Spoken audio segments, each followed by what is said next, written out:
Okay, we are ready to start day 2 of your coaster Scraffito tiles. First, you want to make sure you have your sketch completed in your sketchbooks. As you can see, I chose my one color that is going to be used for the underglaze, and then the white areas are the areas where I will carve away and expose the raw clay, which is white once fired. Okay? Make sure you take your time on the sketch. Good sketch equals good work. Okay?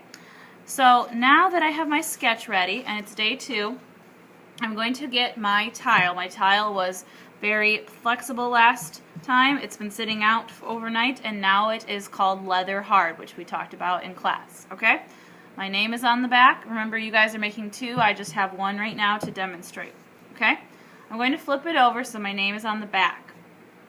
The next thing I'm going to do is select an underglaze. Underglaze is in the upper left-hand corner of your potter's wheel and clay area.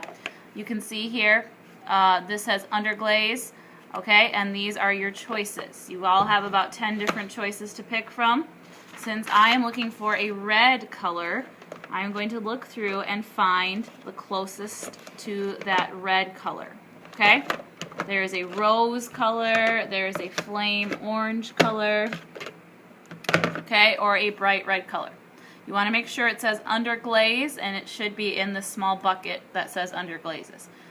When you pick this, you need to make sure that it is shaken with the lid on tightly, and you might need to stir it. Brushes are located in the same corner. I know you can't read this right now, but you need to make sure you only use a glaze brush and you return it to the glaze corner. Do not use paint brushes from other areas. It can ruin them. Glaze and paint are different.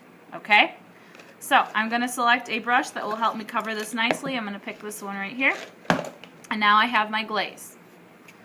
I'm going to open my underglaze like so, and I can see the color inside. This is pretty true to the color it will become once it's fired. Okay? Now before I do anything else today, I want to protect my surface. Okay? Underglaze can stain your canvas board, so I'm going to put newspaper underneath my tile before I paint. Okay? Now I'm ready to paint. I'm going to stir the glaze with my brush so that it is nice and mixed up. You need to have it nice and mixed. Okay? Today our only goal is to just get this painted. We will only paint the front area, not the back area. Okay?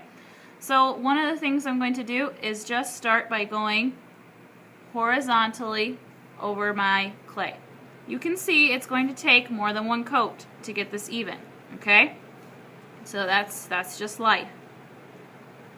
Just like painting a wall, you gotta do a couple coats till it looks good. Want to make sure to paint your edges, and this is why we have the newspaper underneath, so you can go right up underneath those edges. Don't worry about getting it on the newspaper. Okay?